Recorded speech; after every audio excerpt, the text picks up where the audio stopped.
Hey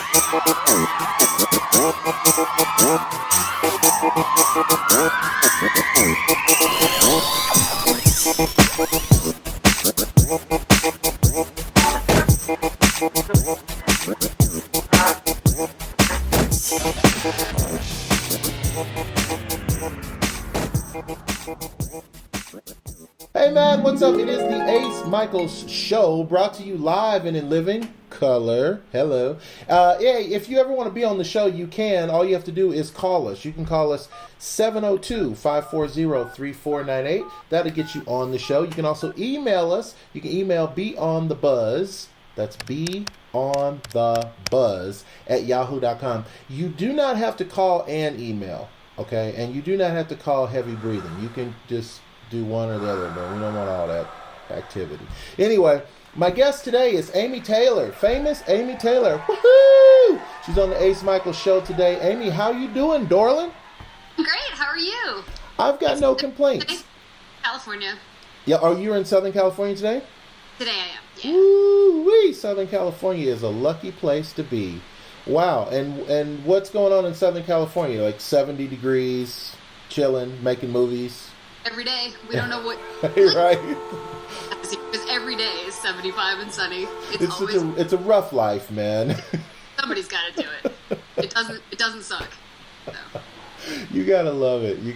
It's like people in Hawaii. So what are y'all doing today? Surfing, eating pineapples. Right. It's rough. It's as you see in the movies. The beach is crowded. Right. It doesn't suck. Yeah. It's not. Yeah, I would imagine it pretty much doesn't suck. So, Amy, you have a unique profession that I love people's professions, and I love to talk to people about what they do, no matter what they do. I love it. I love everybody's thing that they do, right? So you have a thing that you do. Tell us a little bit about it. Thanks. I do a few things. I'm kind of a hyphenator, like a lot of. Of course, yeah. But the thing that people are probably most interested is that I'm a high-end companion. High-end, I guess that sounds kind of snobby, right? I don't know. That did come across a little snobby. Come on now. High-end, come on now. That's what they call it. I don't know what that really means, but I am a travel companion and a date for a select few. Yeah. And I make a living doing that.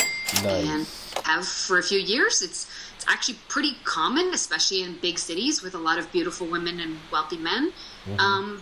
But it's kind of one of those things that stays private. And I think because it's both ubiquitous and hidden, I think it's something that fascinates a lot of people. I think people don't think we're real, and I'm real, just a person. Now, is it still called escorting?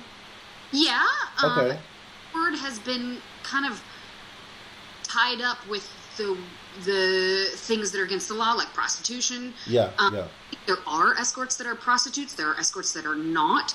A lot of people use the word sex work to encompass escorts and prostitutes and strippers and dominatrices and companions and sugar babies. I think it's a semantics issue, and I don't know that I can speak for a huge group of hundreds of thousands of women and their millions of clients. So I don't claim to be any kind of an authority.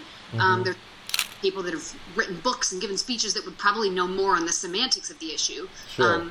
But some of us don't love the word escort because that's just, people just straight up say you're a hooker. Right. Hookers, I actually think some of the laws in this country need changing, need more tolerance, need more kindness. I have no problem with straight up exchanging sex for any kind of consent you want, as long as it's consent and not abuse. But the fact that escorting is not necessarily prostitution and is often not sex at all, I think makes a lot of escorts uncomfortable, that the world just assumes that that's what's going on when that isn't necessarily the case. It gets complicated when you want to put labels on things, right? Now, what made you decide to start escorting? So, I was sort of interested in it in undergraduate. I went to college in the Bay Area, Northern California, and I had heard of it. Most big colleges have lots of girls doing that. That's pretty common. Cool. And it's respectful and harmless and fine. And I had friends. I actually had a sorority sister who was doing it. At the time, I didn't, but I guess I kind of shelved it away somewhere in the back of my head as something that was pretty interesting. And my first introduction to it was I met somebody who was not being coerced or harmed in any way. And so maybe for better or worse, what I thought of it was something that was pretty much perfectly fine. Not without problems, but also with benefits. And then so later, I moved to Los Angeles, and I was in graduate school, and I already liked a little bit older, powerful, wealthy men. Who doesn't?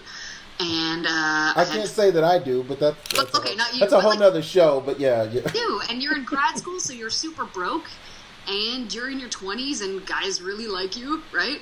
So it seemed sort of the perfect mix of things, and that's when I was single and maybe lonely and bored and broke, and it kind of filled lots of needs, and so that's when I decided to actually go ahead and try it myself.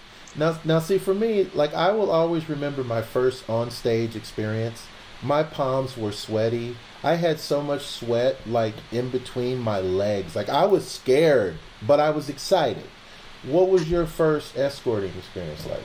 Yeah, similar. I mean, stage would terrify me, so, kudos to you. I've never been much of a stage person. This is a little bit scary for me, frankly. So that's awesome that you could do it. I would cry and run off stage. No.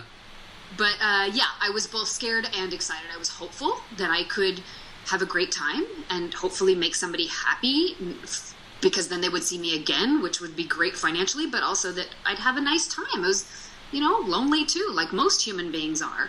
And sure, I was scared of all the potential bad things that could happen, but I had done my best with my little brain to minimize the possibility of that. You can probably never make it zero, but I did the best I could. And again, for better or worse, it worked out great. I had a lovely evening. And when I went home late at night, I thought I had found some sort of life hack. And That's I interesting. What? Like, this is great. So then, the rest is history. But I had a fabulous evening with a fabulous person who I still know. Wow. With, and who is a wonderful person. The world may judge that person and me, but they'd be wrong. Now, see, that's what I was going to ask you about next. Like, I'm sure you can't tell us who your clients are, but who are the clients usually, I guess is the best way to put it. Like, are they married men, single men, rich men, powerful men, Republicans? You know what I mean? Like, what are we working with here? You know what I'm saying? So again, I can't speak for all companions or other people in the overarching sort of intimacy, sex work world, if you want to use that phrase. But mine, yes, they're usually white guys. They're usually between 40 and 70. Most are Republicans, which is funny. They come from typically more conservative backgrounds. Interesting. And then their behavior is less conservative. Maybe that adds thrill to it, that their public persona is so conservative and their private... I'm sure, yeah. But it's not my job to argue politics with them. They know my politics. I know theirs. Some of us agree to disagree. My clients have been about half married, half single. But that's because I travel with a lot of people. Those men tend to be more often single so that they can get away with somebody like me. I think if you're an escort who hangs out with men for sort of a shorter time, probably more married men, I suspect. That's what I hear in our communities when we women chat about business issues. They have kids, typically. They have pretty powerful careers. They travel a lot. They're lonely. They do have a lot of money. Everybody I've ever known made at least several $100,000 a year, if not more, which can be really intimidating. You get used to it and then try to remember that it's their life, not yours. And they're just nice people who want to have a nice time. They're pretty petrified of these relationships in the beginning, too, because they have a lot to lose. And so I view it as a kind of sacred trust. Trying to just earn a living, adding some fun to a complicated life. A lot of them are finding an imperfect solution to a complicated problem of not having the complete, enjoyable life that they want. And I'm not sure what a better solution would be. I suspect there really isn't one to a complex problem. Then that's why people like me have existed for all of human history. Yeah. But all I want is to cause them no drama and have a good time and hopefully have a nice time myself too.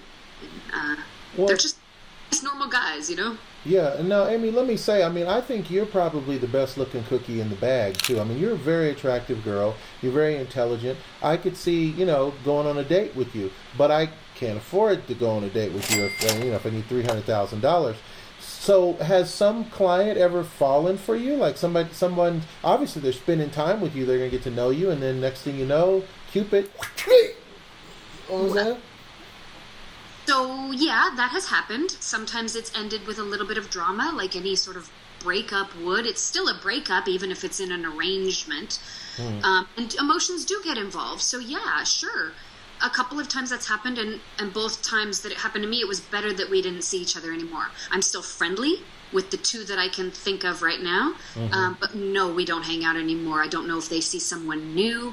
That might be a good solution. They say best way to get over somebody, get underneath someone else. Is that what they say?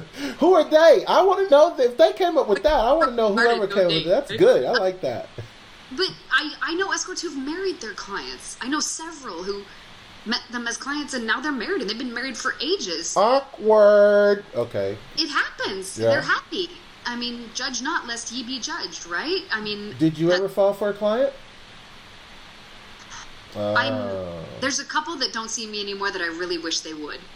I don't know. I want to do a good job and be nice, and maybe they got bored of me. Maybe they wanted something different. I could say that about anybody. I'm putting the proverbial Spanx on my real personality when I'm being hired.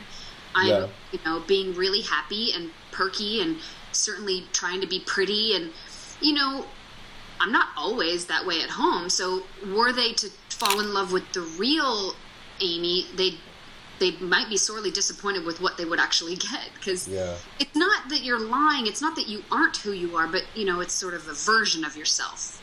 And maybe they're presenting a version of themselves too. So whatever I might miss in those two men that don't hire me anymore, maybe that isn't the real them either. Maybe whatever I fell in love with wasn't who they were. I don't know. I'm not sure. So what is it that you like about escorting, Amy?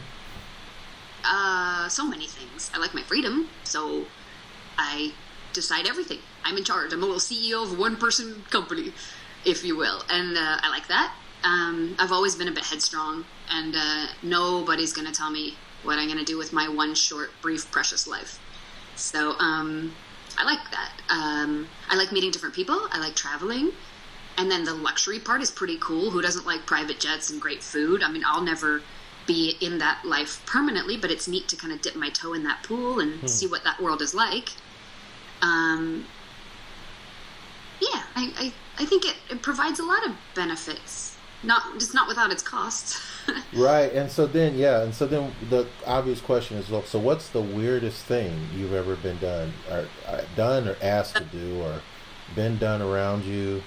That I can tell you? Perimeter, you know what I'm saying? Yeah. What was it? Okay, well, so there's some stuff I'm not going to tell you, or the world, but the weirdest one I can tell you, oh boy. My email, the things I've been asked that I have not done are far weirder.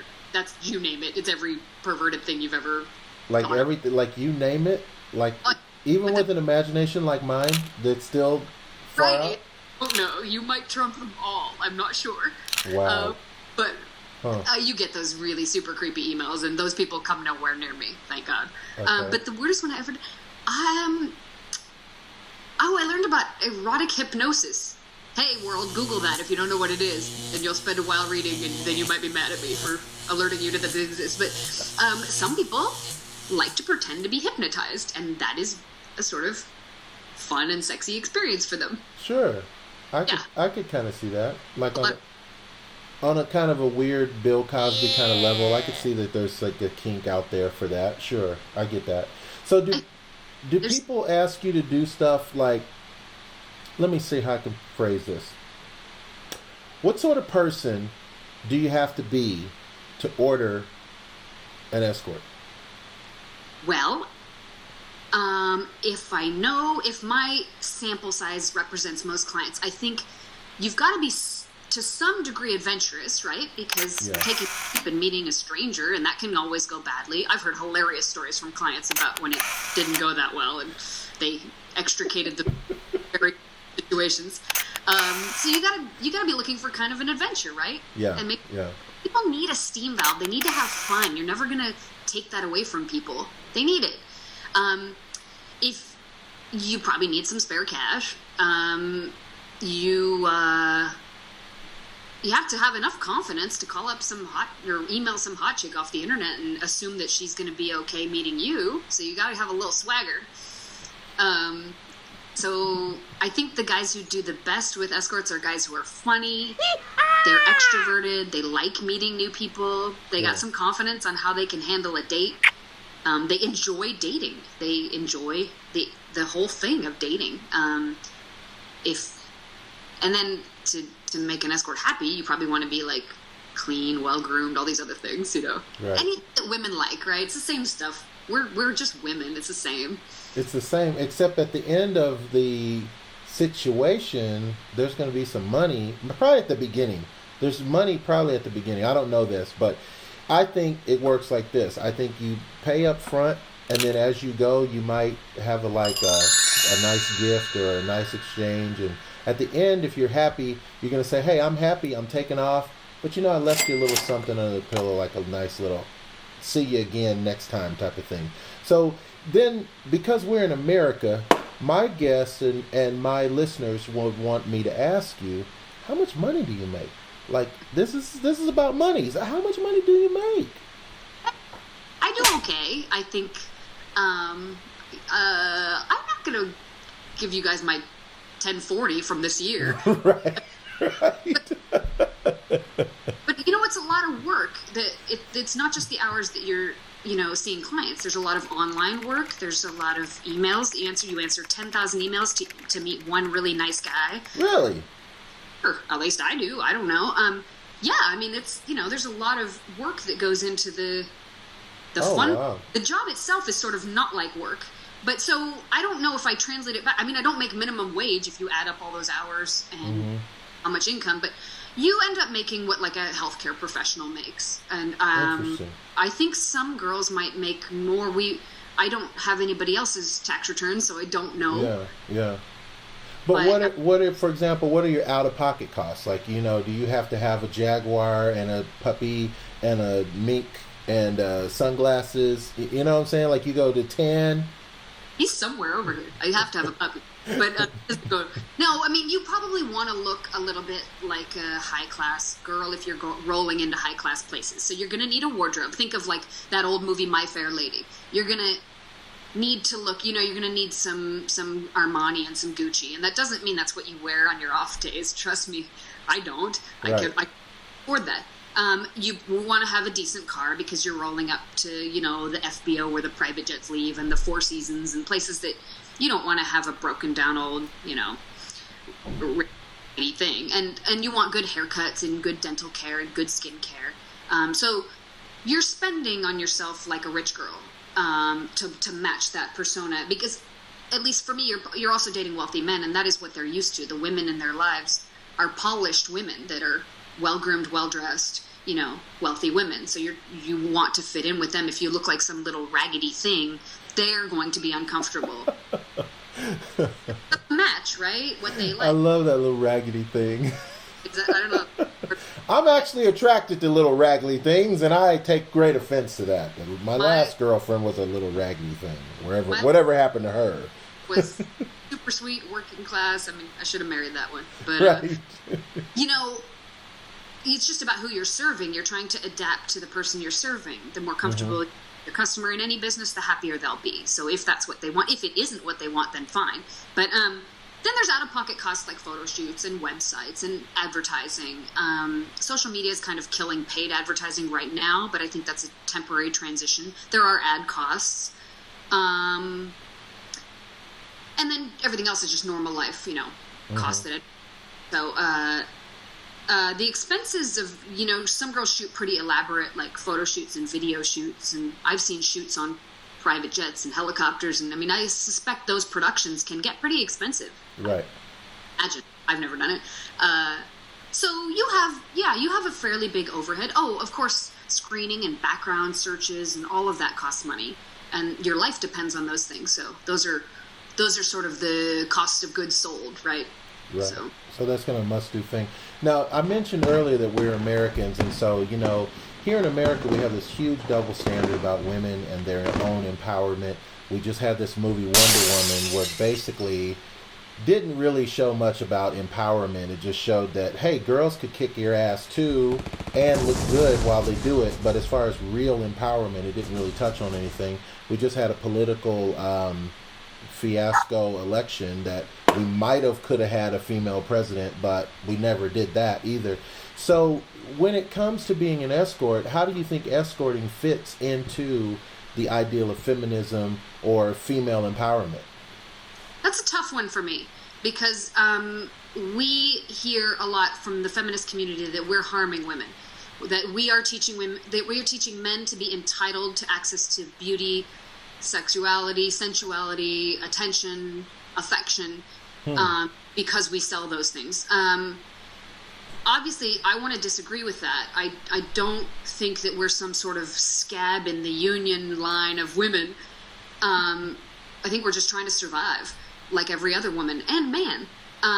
So while of course I believe in feminism, which the definition of that is female equality, I don't believe in male bashing. I don't think the solution to feminism is to denigrate men.